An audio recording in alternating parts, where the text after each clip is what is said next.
오늘 우리에게 주시는 하나님의 말씀 창세기 25장 20절부터 26절까지 말씀입니다. 창세기 25장 20절부터 26절까지 말씀. 저와 함께 한 절씩 교독하시겠습니다.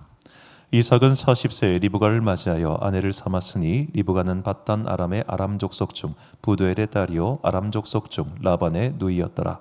이삭이 그의 아내가 임신하지 못하므로 그를 위하여 여호와께 간구하매 여호와께서 그의 간구를 들으셨으므로 그의 아내 리브가가 임신하였더니 그 아들들이 그의 태 속에서 서로 싸우는지라 그가 이르되 이럴 경우에는 내가 어찌할꼬 하고 가서 여호와께 묻자온대 여호와께서 그에게 이르시되 두 국민이 내 태중에 있구나 두 민족이 내 복중에서부터 나누이리라 이 족속이 저 족속보다 강하겠고 큰 자가 어린 자를 섬기리라 하셨더라. 그 해산 기간이 찬즉 태에 쌍둥이가 있었는데 먼저 나온 자는 붉고 전신이 털옷 같아서 이름을 에서라 하였고 함께 있습니다. 후에 나온 아우는 손으로 에서의 발꿈치를 잡았으므로 그 이름을 야곱이라 하였으며 리브가가 그들을 낳을 때에 이삭이 60세였더라. 아멘. 소망대로 안 될 때 기도라는 제목으로 하나님의 말씀 선포하겠습니다. 얼마 전 그 같은 학교 동문 목사님들 모임이 있어서 서울을 다녀왔습니다. 이제 뭐 다들 50주를 바라보는 선배들과 함께 옛날 얘기하면서 드론드론 얘기를 나눴는데요. 이제 뭐 자녀들이 이제 고등학교도 진학하고 뭐 대학도 가는 선배들도 있었습니다. 그중 한 선배의 이야기가 굉장히 가슴이 아팠습니다. 딸이 하나인데요. 목사가 되겠다고 신학교를 갔답니다. 다들 비명을 질렀습니다. 너무나 슬픈 이야기였기 때문이죠. 왜 하필이면. 더구나 그 전에 더 큰 문제가 있었는데 바로 그 딸이 안산 동산고등학교를 다녔다는 겁니다. 자, 이제 그 선배한테 얘기를 들어보니까 이 안산 동산고가 이제 기독교 학교라서 거기를 또 보내고 싶었고 애가 공부를 잘했나 봐요. 그래서 보냈는데 1년에 들어가는 총 비용이 학교에만 들어가는 비용이 1,000만 원이랍니다. 고등학교가. 그래서 한번 알아봤어요. 이 안산 동산고등학교. 현재 신입생 정원이 한 학년당 360명 뽑습니다. 12개 학급이고요.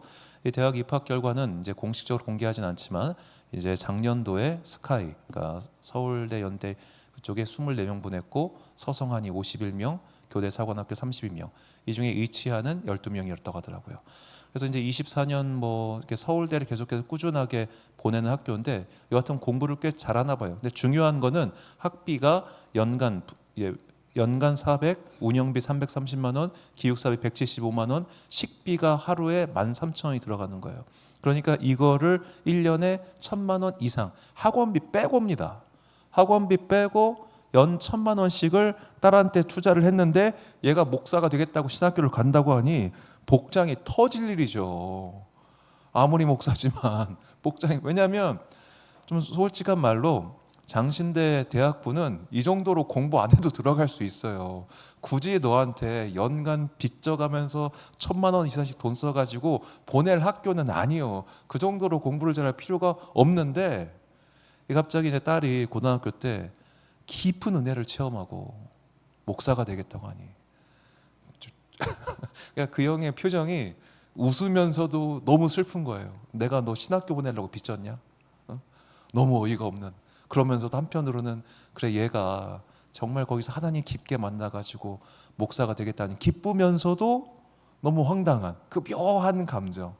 그 얘기를 하면서 이제 어찌 보면 서울에서 목회하는 형들의 여러 가지 얘기를 들으면서 참 힘들겠다는 생각이 들었습니다.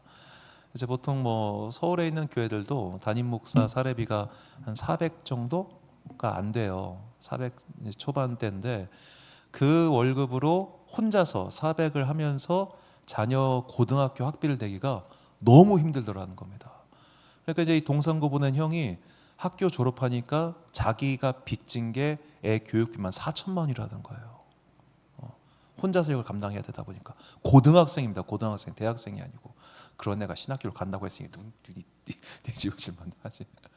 자, 이렇게 어렵게 공부를 시키고 어렵게 투자를 했는데 자식이 뭐 여하튼 간에 뭐 목사가 되는 건 좋은 일일 수도 있고 슬픈 일일 수도 있지만 여하튼 간에 기대를 저버리고 혹은 기대에 못 못할 때 정말 어렵겠더라고요. 자, 우리가 솔직한 말로 돈이 들어간 만큼 아웃풋을 기대하지 않겠습니까? 내일 이제 또 제가 참 가까이 지내는 권사님, 제가 전도사 때부터 이제 함께 하셨던 권사님 아들이 내일 결혼을 해서 또 서울 가야 되는데 이 친구도 동산고 나왔어요. 이 친구가 동산고 졸업하고 건국대학교 우주공학과 진학해가지고 공군장교 마치고 이제 얘가 이제 돈 좀 벌겠거니 이제 취직해가지고 돈을 벌어서 가게에 보탬이 되겠거니 했는데 걔도 갑자기 신대원 가겠다고 해서 전도사가 됐어요. 이 권사님이 그때 절망했어요. 너무너무 슬퍼가지고 내가 너 목사 만들겠다고 그 오랜 세월 뒷바라지하고 그 가긴 한 줄 아냐고. 감사하면서도 슬프고 괴로운 그런 것들. 자, 이게 참 어려운 것 같아. 우리가 누군가에게 기대를 걸고 오랜 세월 동안 기도를 하고 투자를 하고 노력하고 애썼음에도 불구하고 특별히 우리가 어떤 믿음의 말씀, 약속의 말씀을 붙들고 오래 기도하고 기대하고 노력하고 있음에도 불구하고 나아지는 그 중간의 결과가 내 예상과 완전히 다를 때 우리는 크게 낙심하게 되더라는 거죠. 크게.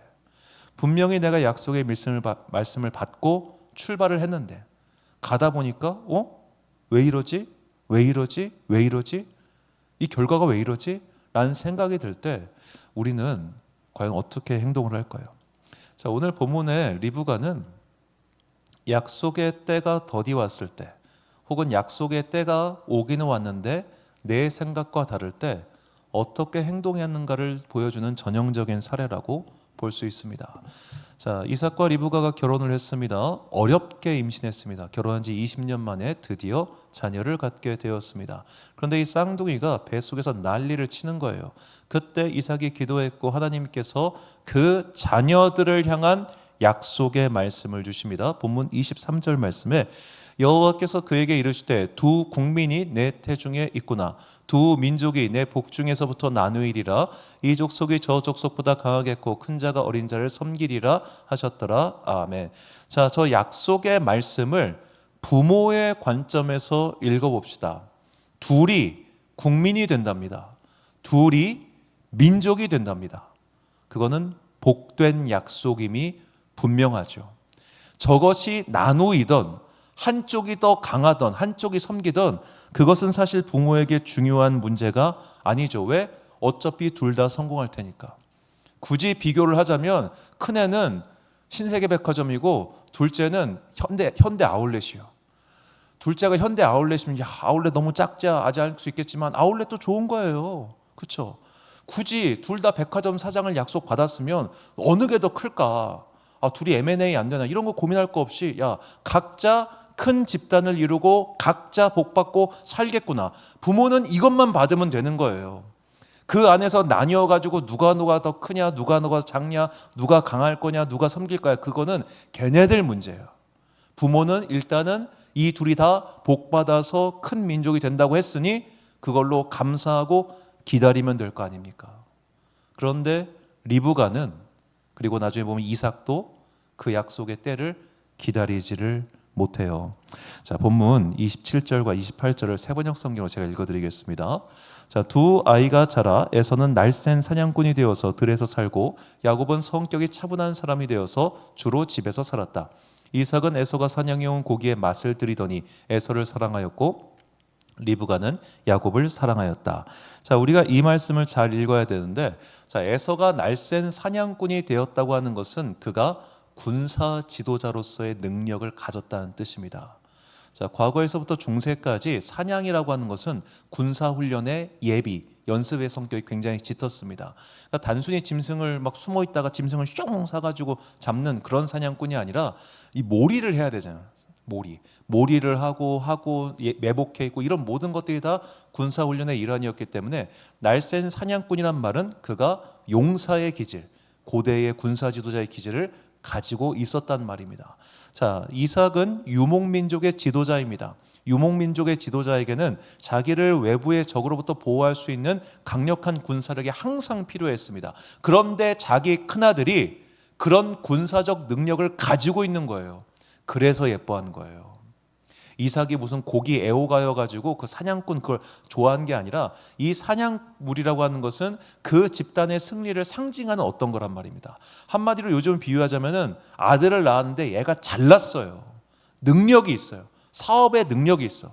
그러니까 당연히 아빠는 얘가 좋죠. 그런데 엄마가 보니까 이 둘째 야곱은 사실 뭐 쌍둥이지만 성격이 차분한 사람이래요.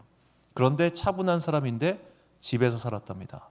저 성격이 차분하다라고 번역한 히브리어 탐인데 이 탐은 한 99.9%는 성경 안에서 좋은 의미로 쓰입니다. 차분하다, 완전하다, 무결하다, 완전하다 이런 식의 굉장히 좋은 의미로만 사용돼요. 그런데 제가 사전을 잘 살펴보니까 여기에 단 한 가지 나쁜 뜻이 있어요. 뭐냐? 그 done, 그러니까 영어로 하면 D-O-N-E, done인데 failed, 완전히 망하다. 그러니까 완전한 건데 완전히 망한 것도 그것도 이 뜻이 있더라고요. 딱 한 번 나오는데 자 집에만 있었다는 거다. 집에만. 다시 말하지만 이삭은 유목민족입니다. 우리가 몽골 다큐멘터리만 보도 알 수 있습니다. 유목민족 남자는 게르라고 하는 천막 안에 있으면 안 돼요. 그건 여성들의 일입니다. 그 안에서 양젖으로 무엇을 만들고 생산품을 만드는 건 여성의 일이에요. 그런데 남성인 야곱은 밖에 안 나가고 그 안에만 있어요. 이 종족 내에서 야곱은 덜 떨어진 존재라는 겁니다. 자, 이게 리브가의 문제였습니다. 당면한 현실이죠. 약속을 받았어요. 큰 민족을 이루겠대요. 그런데 내 아들 상태가 꼴이 아니요. 약속을 받았어요. 내 앞에 있는 현실이 그게 아닌 거예요. 기도해서 약속의 말씀을 받았어요. 체험이 있었어요. 은혜를 주셨어요. 그런데 현실이 그게 아닐 때 리브가는 어떻게 행동했느냐? 그겁니다. 자, 우리가 잘 아는 이야기죠. 리브가는 그 현실을 바꾸기 위해 어떻게 합니까? 자기가 나서서 일하기 시작합니다. 창세기 27장 8절부터 11절 말씀을 보니까 그런즉 내 아들아 내 말을 따라 내가 내게 명하는 대로 염소떼에 가서 거기서 좋은 염소 새끼 2마리를 내게로 가져오면 내가 그것으로 내 아버지를 위하여 그가 즐기시는 별미를 만들리니 내가 그것을 내 아버지께 가져다 드려서 그가 죽기 전에 내게 축복하기 위하여 잡수시게 하라. 이게 뭔 말이냐? 지금 요즘으로 치면은 유언장 조작하는 거예요. 이게 아버지가 에서에게 상속을 할 것 같으니까 안 되겠다. 저 큰아들은 어차피 애가 잘났잖아. 어차피 잘 살잖아. 어차피 능력이 있잖아. 그런데 제가 다가가면은 이 못나 터진 내 아들은 어떻게 해요? 그러니까 엄마가 가만히 있을 수가 없는 거예요. 유언장 조작하자 해가지고 지금 유언장 조작하려고 조작하고 있는 게 지게 리브가의 행동입니다. 자, 아까 우리가 읽었던 대로 본문에서 약속을 주셨죠. 약속을 주셨어요. 두 민족, 국민 나온다. 기다리면 되잖아요. 그런데 꼬라지를 보니까 기다렸다가 망할 것 같아요. 기다렸다간 얘가 도저히 못 일어날 것 같아. 엄마가 나섰어요. 유언장을 조작을 하든 나중에 어떻게 되든 말든 일단 얘를 살려야겠으니까 거짓말을 하든 남편을 속이든 그거는 부차적인 문제예요. 내가 나서서 일을 하기 시작해요. 자, 이게 믿음의 사람들이 맞닥뜨리는 실수라는 겁니다. 약속을 주셨어요. 분명히 내가 받은 말씀이 있어요. 내가 받은 약속이 있어요. 그런데 현실이 그게 아닐 때 우리는 하나님을 기다리지 않고 내가 나의 두 손과 발로 움직이기 시작해요. 내가 일을 벌려요. 그리고 수습도 결국 내가 하게 되죠. 자, 리브가도 결국 자기가 수습하죠. 결국은 아들을 저 친가로 보내버립니다. 그리고 다시는 만나지 못해요. 다시는 만나지 못해. 자, 우리가 우리의 방식대로 일을 하기 시작하면 하나님의 일하심이 이루어지지 않습니다. 우리가 하나님의 약속의 때를 무시하고 기다리지 못하고 그냥 내 식대로 안 되겠다 하고 일하기 시작하면은 그때부터 일이 삐그덕 안 되기 시작해요. 자, 이게 첫 번째 리브가의 실수였습니다. 자, 두 번째 실수는 바로 이삭의 실수입니다. 창세기 27장 1절부터 3절까지 보니까 이삭이 나이가 많아 눈이 어두워 잘 보지 못하더니 맏아들 에서를 불러 이르되 내 아들아 하매 그가 이르되 내가 여기 있나이다 하니 이삭이 이르되 내가 이제 늙어 어느 날 죽을는지 알지 못하니. 자, 눈이 침침해요. 안 보이기 시작해요. 그때 무슨 안경이 있었겠습니까? 그러니까 자기가 내가 곧 죽겠구나 해가지고 야 아들아 빨리 내가 빨리 유산 쓰고 유언장 쓰고 너한테 상속 이거 빨리 할게. 서두르기 시작했어요. 죽을 것 같으니까. 자, 이삭은 언제 죽었을까요? 성경에 보면 이삭은 180세에 죽습니다. 그리고 우리가 이제 야곱의 연대를 어떻게 계산하냐면 요셉의 때로부터 역순으로 계산을 해요. 요셉이 이제 나중에 형제들을 이집트에서 만나지 않습니까? 그때가 언제냐면 흉년이 2년째였을 때 만나요. 요셉이 국무총리 됐을 때가 30살, 풍년은 7년, 흉년 2년 차니까 그의 나이 약 40살 때 형들을 다시 만난 거예요. 그리고 40살 때 40살 혹은 41살 때 아버지를 만났겠죠. 아버지 야곱이 이집트에 왔을 때 나이가 130세입니다. 그러니까 요셉과 야곱의 나이 차이는 90살이 되겠죠. 90살. 자, 그리고 이제 야곱이 밧다나람 외삼촌 라반의 집에서 몇 년 일하면 20년을 일합니다. 20년을 일을 해요. 그리고 요셉이 외삼촌 라반의 집에서 몇 년째 태어났냐? 그가 14년째 일했을 때 요셉이 태어납니다. 자, 이렇게 해서 역순 가면은 지금 이날 이삭이 야곱아, 에서야 나 죽겠다 했을 때 에서와 야곱의 나이가 몇 살이냐? 75세예요. 75세. 그런데 아까 계속 이게 숫자가 복잡해지죠? 아까 이삭이 야곱과 에서를 몇 살 때 낳았느냐? 60살이라고 하죠. 그럼 지금 이삭의 나이는 135세가 됩니다. 몇 살에 죽었다고요? 180. 45년을 더 살아요. 45년을. 안 죽어요. 저희 지역에 이제 좀 아프신 목사님 계시는데 이분이 10년 넘게 암투병하십니다. 매해 기도 제목 올라옵니다. 이분 올해 위험하다.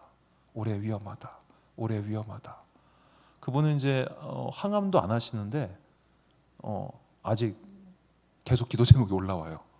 돌아가셨다는 소식은 안 와. 사람은 그렇게 쉽게 안 죽더라고요. 내가 죽을 것 같으니까 못 기다리는 거예요. 내가 당장 어떻게 될 것 같아. 이대로 있으면 큰일 날 것 같아. 큰일 날 것 같으니까. 빨리. 망쳤어요. 그래서. 자, 이 부모가 둘 다 조급했어요. 하나는 아들을 보고 조급해요. 아들을 보니까 얘 안 되겠어. 얘는 내가 나서서 안 해주면 얘 망할 애야. 또 하나는 자기 자신한테 조급해요. 내가 곧 죽을 것 같아. 그러니까 일을 망쳐요. 부부가 쌍으로 약속을 못 기다리니까 이렇게 되는 거죠. 자, 그래서 이것은 오늘 이야기는 결국 약속의 말씀을 주셨지만 지금 내 앞에 현실, 내가 닥친 현실이 그렇지 않다고 느껴졌을 때 우리는 어떻게 해야 되는가를 참 보여주는 반면교사다. 이렇게 볼 수 있다는 겁니다. 자, 그래서 잠언 기자는 우리에게 이렇게 말을 해요. 잠언 13장 12절 말씀을 보면 자, 소망이 더디 이루어지면 그것이 마음을 상하게 하거니와 소원이 이루어지는 것은 곧 생명나무니라. 자, 우리가 이렇게 약속의 말씀을 받았습니다. 그런데 소망이 더디어지면 그것 때문에 우리가 마음에 근심을 하게 돼요. 그러므로 우리가 믿음의 순서도 굉장히 중요한 게 있습니다. 일단은 내가 약속의 말씀을 받아야 돼요. 내가 기도해서 약속의 말씀을 받아야 합니다. 가장 좋은 것은 매일의 큐티 생활과 말씀 생활 속에서 오늘 나에게 주시는 분명한 약속의 말씀을 하나님의 음성을 통해서 듣는 게 가장 좋아요. 그게 있으면 버틸만 해요. 근데 그게 없다. 그러면 그 다음에는 우리가 하다못해 송구영신 예배 때 우리가 함께하는 그 말씀에도 붙들고 사는 거예요. 그것도 없다. 그러면 나에게 기타 등등 내가 인생 살면서 여러 가지 말씀들이 있잖아요. 그런 거 하나하나 붙들고 사는 거예요. 제가 이제 이번에 또 들었는데 독일에서는 유아 세례를 줄 때 그 세례 집례자 이제 목사가 그 세례 받는 아이를 위해서 성경 말씀 구절 하나를 준비를 한답니다. 오랫동안 기도하면서 그 말씀 구절 준비해가지고 이것이 이 아이의 평생에 인도하는 말씀이 되게 하여 주옵소서, 그런 기도하는 마음으로 세례를 진행한다고 해요.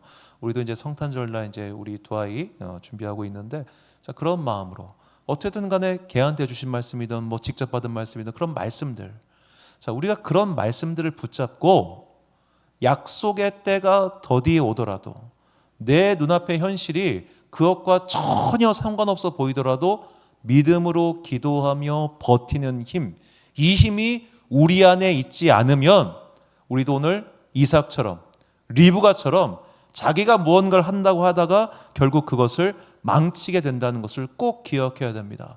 자, 이런 이삭과 리브가에게 어떻게 보면 모델이 될 수 있는 좋은 이제 전혀 다른 선택을 한 사람이 있어요. 누구냐면 그의 아버지였던 아브라함이었습니다. 자, 하나님의 말씀입니다. 창세기 15장 5절과 6절을 보니까, 자, 그를 이끌고 밖으로 나가 이르시되 하늘을 우러러 뭇별을 셀 수 있나 보라. 또 그에게 이르시되 내 자손이 이와 같으리라. 아브라함이 여호와를 믿으니 여호와께서 이를 그의 의로 여기시고. 아멘. 자, 이때 상황을 우리가 잘 봐야 합니다. 가나안 땅에 왔습니다. 10년이 지났습니다. 10년이 지났지만 원래 자신의 상속자로 생각하고 있었던 조카 롯이 지가 부자 됐다고 해서 떠나갔어요. 이제는 자기에게 이 재산, 자기가 일군 삶을 상속받을 수 있는 사람은 저 다메섹 사람 엘리에셀밖에 없는 거예요. 그런데 하나님께서 분명히 이때 약속을 해주시는 겁니다. 네 몸에서 날 자가 너의 상속자가 될 것이다 라고 했을 때 아브라함이 그걸 믿은 거예요. 아무 증거가 없어요. 아무 현상이 없어요. 바뀌어 있는 게 아무것도 없어. 여전히 아브라함에게는 그저 녹록하지 않은 현실뿐이에요. 그런데 아브라함이 그것을 믿었을 때 하나님께서 이것을 그의 의로 여기셨다, 이렇게 나오는 겁니다.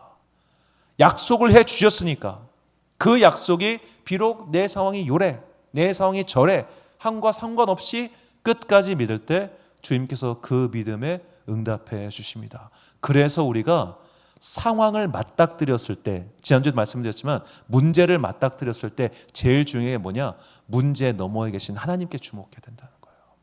문제를 놓고 주님 이 문제 해결해 주세요라고 기도할 게 아니라 이 문제를 주신 하나님은 도대체 어떤 의도를 갖고 계신지, 어떤 생각을 갖고 계신지, 하나님의 마음은 무엇인지 그거를 주목해야 된다니까. 문제는 계속 바뀌어요. 요거 해결되면 저거 터지고 저거 해결되면 요거 터진다니까요. 마치 목 디스크 해결하니까 허리 디스크 터지듯이 요거 해결하면 저거 터지고 저거 해결하면 이거 터지고 맨날 문제만 처리하다 끝나요. 그런데 마치 이제 우리가 기립근의 그 코어 근육을 잡으면 그 다음부터 해결되듯이 하나님과의 가장 중심적인 그 문제, 그걸 붙잡고 기도를 해야지. 그래야 문제 너머에 계신 주님의 은혜를 만날 수 있다는 겁니다. 베드로서 3장 9절 말씀을 보니까 주의 약속은 어떤 이들이 더디다고 생각하는 것 같이 더딘 것이 아니라 오직 주께서는 너희를 대하여 오래 참으사 아무도 멸망하지 아니하고 다 회개하기에 이르기를 원하시느니라. 아멘. 자, 주의 약속이 더디올 때 뭘 생각해야 되느냐? 하나님은 지금 뭘 원하시는가? 하나님은 지금 뭘 하시는가? 자꾸만 이렇게 더딘 것이 과거의 어떤 죄 때문인가, 과거의 나의 실수 때문인가, 내가 이걸 이렇게 잘못해서 그런가, 이렇게 쓸데없는 생각에 사로잡히면 사탄이가 역사하는 겁니다. 사탄이의 가장 핵심적인 책략이 뭐냐면 우리의 죄를 들춰내요. 우리의 죄의식을 건드려요. 내가 지금 인생의 문제가 안 풀리는 건 그때 이렇게 잘못해서일 거야. 내가 그때 인생의 문제가 안 풀리는 건 그때 이 사람이랑 관계가 안 좋아해서일 거야. 계속해서 나를 과거에 붙들어 놓는 게 사탄의 계략입니다. 그런데 하나님께서는 우리가 과거의 것을 지나갔으니 보라 새 것이 되었다라는 그 선포의 말씀처럼 더 이상 과거가 아니라 나를 바라보라고 말씀하고 계시는 거예요. 그래서 우리가 기도를 할 때 자꾸만 과거의 죄와 과거의 이야기 속에서 함몰되어 있는 것이 아니라 오늘 나와 함께 하시고자 하는 하나님의 소망, 하나님의 원하심, 그것이 무엇인가를 봐야 된다는 거예요. 문제가 안 풀릴 때, 삶이 어려울 때, 뭔가 약속대로 이루어지지 않을 때, 소망의 불이 꺼갈 때 우리는 하나님이 나한테 원하시는 게 뭐지? 그걸 주목해야 된다는 거죠. 이것에 대한 좋은 예시가 이스라엘 민족이 출애굽할 때 예언자 발람에게 일어난 사건입니다. 자, 예언자 발람이 이제 발락이라고 하는 그 이제 왕이, 모압의 왕이 이제 뇌물을 보내잖아요. 보내가지고 야, 이스라엘 저주하는 예언 좀 해줘. 처음에는 거절해요. 아유, 나 싫어. 두 번째, 더 많은 사람이 더 많은 재물을 가지고 오니까 이미 그 마음이 넘어갔어요. 그래서 하나님께서 그에게 이렇게 말씀하세요. 민수기 22장 20절과 23절 보니까 밤에 하나님이 발람에게 임하여 이르시되 그 사람들이 너를 부르러 왔거든 일어나 함께 가라. 그러나 내게 이르는 말만 준행할지니라. 나귀가 여호와의 사자가 칼을 빼어 손을 들고 길에 선 것을 보고 길에서 벗어나 밭으로 들어간지라. 발람이 나귀를 길로 돌이키려고 채찍질하니. 자, 이 장면입니다. 하나님께서 발람에게 지금 하시고자 하는 말씀이 있잖아요. 메시지가 있잖아요. 그런데 발람은 지금 그걸 몰라요. 나귀가 가다가 여호와의 사자가 선 것을 보고 길에서 계속 이탈합니다. 지금 내가 가는 방향대로 안 가는 거죠. 내 인생이 내 계획대로 안 되는 거죠. 내가 생각한 대로 지금 뭔가 일이 안 되는 거예요. 그런데 그때 발람은 어떻게 하냐? 채찍질합니다. 이게 이삭도 리브가도 발람도 똑같은 일을 하는 거예요. 뭔가 생각대로 안 풀리니까 채찍질합니다. 뭔가 생각대로 안 풀리니까 내가 움직입니다. 뭔가 계획대로 안 되니까 내가 계획을 세우고 나의 의지를 가지고 내가 노력해서 그것을 돌파하려고 해요. 그런데 이것은 내가 노력해서 돌파할 수 있는 문제가 아니라 하나님이 지금 나에게 원하시는 것이 무엇인가 기도하고 해결해야 될 문제라는 거예요. 우리가 인생의 여러 가지 문제를 만났을 때 물론 모든 문제가 다 그렇다는 건 아니에요.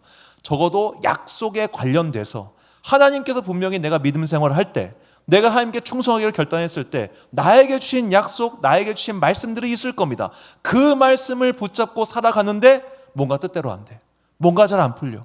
분명히 나에게 주신 약속이 있는데 그때 나에게 주신 그 감동이 있는데 왜 안 되지? 왜 안 되지? 그때 누구에게 주목해야 되는가? 다시 하나님께. 다시 하나님께. 하나님, 주님께서 지금 나에게 원하시는 것이 무엇입니까? 왜 이 길을 막으십니까? 왜 이것을 안 되게 하십니까? 자, 바울이 선교여행 하다가 아시아에서 원래 그는 계속 선교를 하고 싶었는데 이게 안 되니까 뭐지? 하면서 하나님의 영이 인도한 대로 마게도냐, 유럽으로 넘어가듯이 오늘 주님께서 이 길을 막으셔요. 이게 안 되게 하세요. 그렇다면 그때 그 문제만 놓고 기도할 것이 아니라 이 문제 뒤에서 나에게 원하시는 하나님의 메시지가 무엇인가? 이 일을 통하여 도대체 내가 무엇을 하기를 원하시는가? 이 문제를 통하여 하나님께서는 지금 나에게 무엇을 말씀하고자 하시는가? 일이 안 풀릴 때 채찍을 들고 가라 이 자식아 할 게 아니라 내려놓고 왜? 뭐지? 왜 이렇게 된 걸까? 돌아보는 믿음의 지혜가 우리에게 필요한 것이죠. 그런 지혜가 없었기 때문에 이삭과 리브가는 그 귀한 약속을 받고도 기다리지 못해서 결국 자녀와 거의 생이별하다시피 산 것이고, 아브라함은 그것을 기다렸기 때문에 그의 가정 가운데 그의 약속이 모두 성취되는 은혜가 넘쳐 흘렀던 겁니다. 기다리는 자, 약속을 믿고 신뢰하고 기도하는 자, 그는 결국 승리하게 되어 있는 것이죠. 그것을 경험했던 다윗은 우리에게 다음과 같이 권면합니다. 시편 37편 5절과 7절 말씀 우리 같이 한 목소리로 봉독하겠습니다. 시작. 내 길을 여호와께 맡기라. 그를 의지하면 그가 이루시고 여호와 앞에 잠잠하고 참고 기다리라. 자기 길이 형통하며 악한 꾀를 이루는 자 때문에 불평하지 말지어다. 아멘. 내 길을 여호와께 맡기라. 그를 의지하면 그가 이루시리라. 사랑하는 지혜빛광성교회 성도 여러분, 그리고 이 금요일 저녁 함께 기도하고 계신 거룩한 주님의 자녀 여러분, 약속을 받으셨으면 끝까지 믿고 기다리십시오. 기다리는 것 정말 힘듭니다. 우리는 기다릴 바에는 내 성질이 급해가지고 빨리빨리 움직임을 더 선호해요. 물론 그렇게 해서 돌파되는 경우도 있지만, 자, 리브가가 그렇게 보냈으니까 하나님의 일들이 또 이루어졌겠죠. 그러니까 그가 베델 가서 만나고 했겠죠. 그런데 그렇게 안 했어도 야곱은 만났고 그렇게 안 했어도 하나님의 민족이 이루어졌을 거예요. 그러면 이삭과 리브가는 행복하게 자녀들과 함께 그걸 이룰 수 있었어요. 자기들이 자발떨어 다 망친 거예요. 우리가 자발떨어서 하나님의 약속이 오히려 더 뒤늦게 오고, 우리가 자발떨어서 나에게 주시고자 하는 복을 늦게 받거나 못 받게 되면 얼마나 억울하겠어요. 약속은 이루어집니다. 그렇다면 우리가 기도해야 될 것은 약속을 믿을 수 있는 믿음을 달라고 기도해야 되는 거예요. 이 약속이 더디어는 것을 통해서 지금 나에게 주시고자 하는 하나님의 메시지가 무엇인가? 주님을 주목해야 되는 거예요. 문제는 문제일 뿐입니다. 문제 너머에 계시는 출제자의 의도를 파악하듯이 오늘 나에게 말씀하시는 하나님의 뜻은 무엇인가? 오늘 내가 어떻게 하기를 주님께서 원하시는가? 항상 기도하고 묻고 그리고 기다리십시오. 선하신 하나님께서 그리고 살아계신 주님께서는 우리의 인생을 망가뜨리고 싶어 하시는 분이 아니라 우리의 인생을 통하여 영광 받으시고자 하는 선하신 아버지시기 때문입니다. 그 주님을 의지하여 여러 가지 어려움과 힘듦이 닥쳐올 때도 끝까지 기도함으로 약속의 말씀 성취하는 그런 여러분과 제가 되시기를 주의 이름으로 축원합니다. 우리 함께 찬양 날이 저물어 갈 때 빈들에서 걸을 때 올려드리신 후에 함께 기도하겠습니다.